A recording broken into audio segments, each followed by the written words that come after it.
హక్కుల కేసులో కూడా ఉన్నటువంటి ఫిజియోథెరపీ డాక్టర్గా ఉన్నారు. అలాగే వాళ్ళ మిస్సెస్ గారు కూడా డాక్టర్.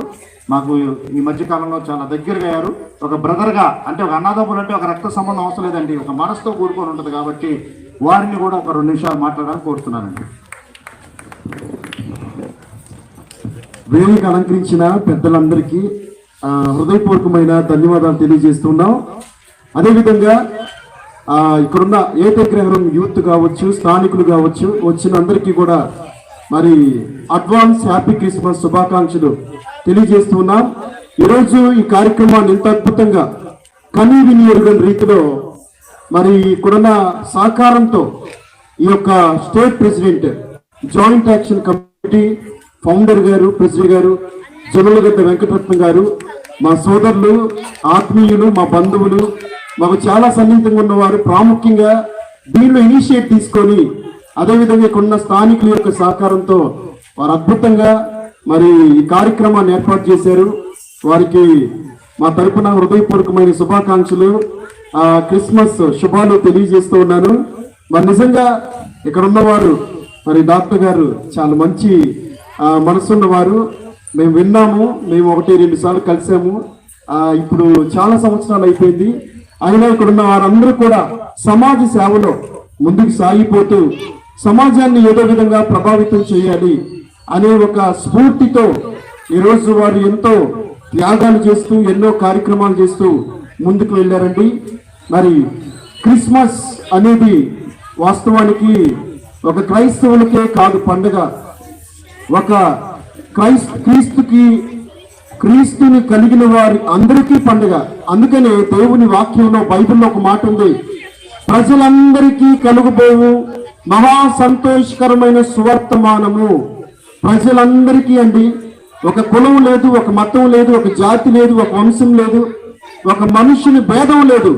ప్రతి దేశము, ప్రతి మనుషునికి కూడా ఇది ఒక పండుగ. అందుకనే యేసు క్రీస్తు వారు మతాన్ని స్థాపించడానికి రాలేదు, మతం మార్పిడి చేయడానికి రాలేదు, కానీ మనస్సును మార్చడానికి వచ్చాడు. ఒక మనిషి మానవత్వాన్ని కలిగి మంచి చేయటం, సమాజంలో వారి వంతు వారు ఏదో ఒక రీతిగా ఇతరులకి మంచి చేయాలని ఆయన నేర్పించాడు. ప్రేమ, జాలి, దయ, అదేవిధంగా కనికరము, ఇతరులకి మంచి చేయాలి అనే మనసుని నేర్పించాడండి. వాస్తవానికి క్రిస్మస్ అనే పదంలో 9 అక్షరాలు ఉన్నాయి. CHRISTMAS Christmas. దీనిలో 9 అక్షరాల్లో C అనే పదం కాల్, అంటే పిలువబడింతో.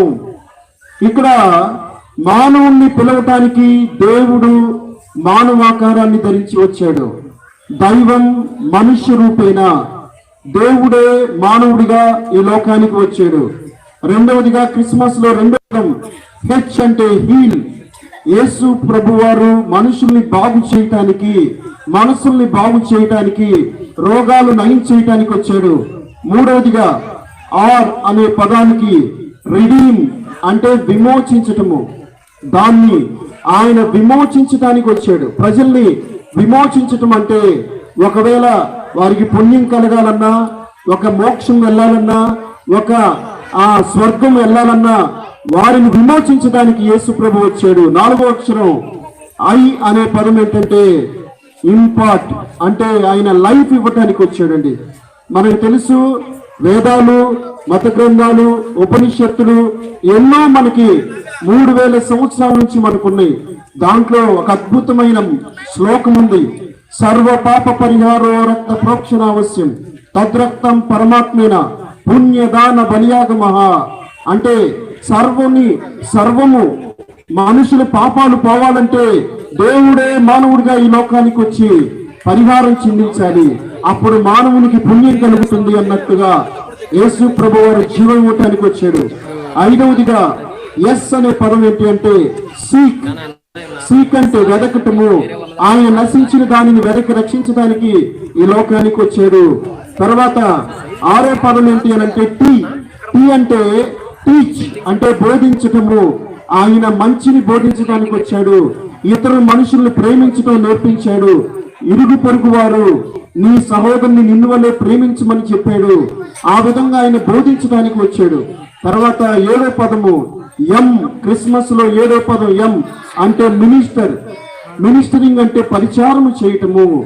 ఒక సేవకులకు కానీ ఏదైనా సరే సేవ చేయటానికి యేసుప్రభు వారు వచ్చారు. ఆ 7వ పదం 8వ పదం ఏంటంటే ఏ, క్రిస్మస్ లో 8వ పదం ఏ అంటే అబాలిష్, అంటే పాపములను తీసివేయటానికి, అబాలిష్ చేయటానికి యేసుప్రభు వారు వచ్చారు. చివరిగా క్రిస్మస్ లో చివరి 9వ పదం ఏంటంటే ఎస్. ఎస్ అంటే సేవియర్, అంటే రక్షకుడు. ఆయన రక్షించటానికి వచ్చాడు. ఇదే క్రిస్మస్. ఈ క్రిస్మస్ లో క్రీస్తుని కలిగి, క్రీస్తుని ఆరాధిస్తూ, యేసయ్యను మన జీవితాల్లోకి స్వీకరించి, అంగీకరించి ఆయన సెలబ్రేట్ చేసుకోవటమే నిజమైన క్రిస్మస్ అని తెలియజేస్తూ, ఈ యొక్క క్రిస్మస్ శుభాలు, దీవెనలు ఇక్కడున్న మీ అందరికీ కలగాలని, సుఖ సంతోషాలతో, సిరి సంపదలతో, ఆయుష్ ఆరోగ్యాలతో మీ కుటుంబాలు వర్ధిల్లాలి, పిల్లలు ఉన్నతమైన భవిష్యత్తుకి తీసుకురాబడాలి, సమాజానికి ఎంతో మేలు చేకూర్చబడాలని మనస్ఫూర్తిగా కోరుకుంటూ ఈ అవకాశం ఇచ్చిన మరి మా యొక్క ఆత్మీయులు, మా సోదరులకి, సార్ గారికి హృదయపూర్వకమైన ధన్యవాదాలు తెలియజేస్తూ